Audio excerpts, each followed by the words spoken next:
say something. I'm sure that God is not going to send me to hell because I found it here on earth. I'm 65 years old almost. I'm sick and tired of being a yo-yo, pulled this way, pulled that way, pulled the other way.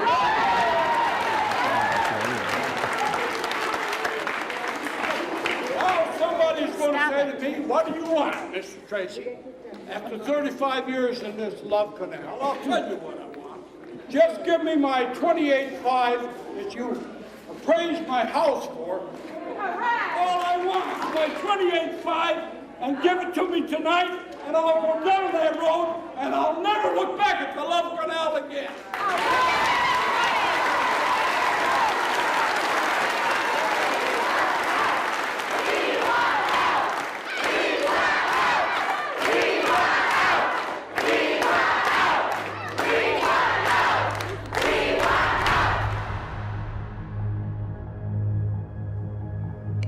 It was hard to believe this could not happen in the United States of America. For years, the Love Canal Homeowners Association has cited evidence of significant health problems in the neighborhood. Birth defects and miscarriages. Severe migraine headache. Respiratory disease. Already 8 cases of cancer on a 15-house street. I thought I just had problems with my one daughter, and we just found out in January our other one has rheumatoid arthritis. We have hearing problems with all the children. The baby, he has a deformed foot. So it's just constantly still running to the hospitals and children's hospitals. People were talking about how they were ill, but nobody exactly knew why they were so ill or why so many people were so ill. Now, a quarter of a century after it went in, chemical waste is coming out of the ground. And people had no idea that they were living on top of 22,000 tons of toxic chemicals. Health experts found more than 80 dangerous chemicals oozing to the surface. All of a sudden, on a dime, everything blows up. More people are sick. There's, black sludge coming into their homes. The family is afraid to even go in the basement because of high readings of an explosive chemical called toluene.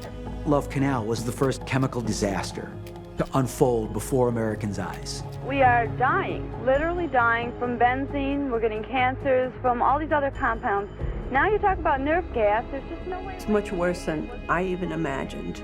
Certainly much worse than what the government is saying. Can you tell me when I'm not going to lose any more children because one is already dead? Please tell me those things. It really hit home for us that at this point we're on our own. We have to make this happen. They're not going to do it for us. So that spurred me to want to do something. We've got to do something. I mean, the fight came to us. We didn't look for it. Each and every one of you in this room are murderers. You're a bunch of sadistic people. They looked at us as hysterical housewives, and they figured, oh, well, they'll give up. They'll go back to their knitting and to their babies, and this will blow over. But we were stronger than that. This incredible group of women become the faces of environmental reform.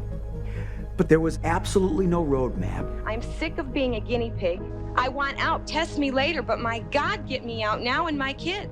The fear was that it could happen to all of us, and the thing was, it was happening to other people in places throughout the country. The Love Canal is merely the tip of a dangerous and terrifying chemical iceberg. I am not moving until I get an answer why. I wasn't thinking about building a movement or anything like that. I was thinking about survival. How do we get out of here? We need to do something, and I don't care what it takes.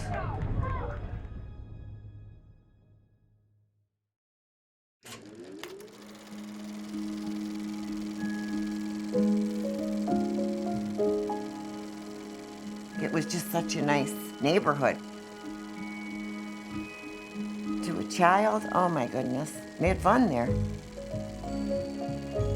A lot of times we would just be more near the school and playing baseball or something, but we always ended up where what we called the Black Lagoon.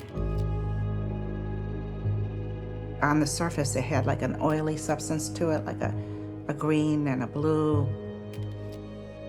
And if you drop something into it, it would bubble up and sink. So we called it quicksand. It was like a wonderland. We had these rocks that we called pop rocks.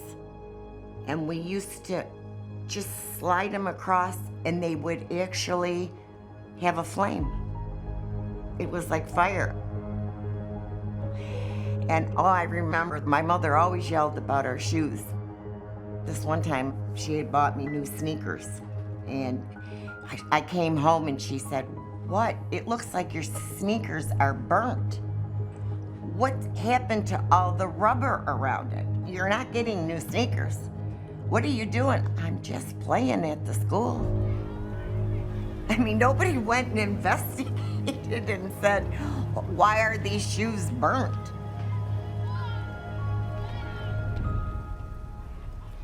I found the house on 101st Street, the one in the Love Canal neighborhood. It's a starter homes for the most part.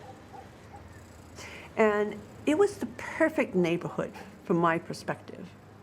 It had the Niagara River to the south. To the north was a creek. And the kids could go and walk along the creek and pick up pollywogs or, it was just a cute little, very shallow creek, good for children. We moved in with Michael, who was 1 year old by then, a healthy little boy, and then we had our little girl. I really believed I achieved so much. I had this house, and our husband was gainfully employed, and this beautiful children. Everything seemed to be fine. Love Canal was government subsidized. My husband wasn't making very much money, and they made that a very tasty little deal to move into. We paid $135 a month to live in a brand new home, which was really unusual. I wasn't going to question it, and so we felt quite lucky that we fell in at the right time. I lived in Niagara Falls all my life, and when I married, my husband was from Niagara Falls. We have 2 boys. We saw this beautiful brick house in Love Canal with 1 acre of land all around it, and it sat on a creek, and it was just ideal. And we were thinking, what a place to raise your children. I moved to the development called Griffin Manor. It was a brand new housing project. It's a beautiful place. Flowers, the grass was green. There was like a little pond that the kids used to play in, and had trees and all of that, and they would swing on the branches and what have you. We had a small yard in the front and in the back. We would see, I'm gonna call it water, but swampland that just looked oily. At times it smelled like burnt rubber or a strong cleanser. It was just a foul odor, often enough to choke you. But we didn't pay that any attention. It was normal to us to smell these smells. People always knew when they were getting close to our home because we had this horrendous smell behind our house. Actually, the whole neighborhood. The mailman even carries a gas mask on his delivery route. It smells like hell. You get that one house at 510 99th Street. It's one of the worst smells I've ever had around here in a long, long time. It's terrible.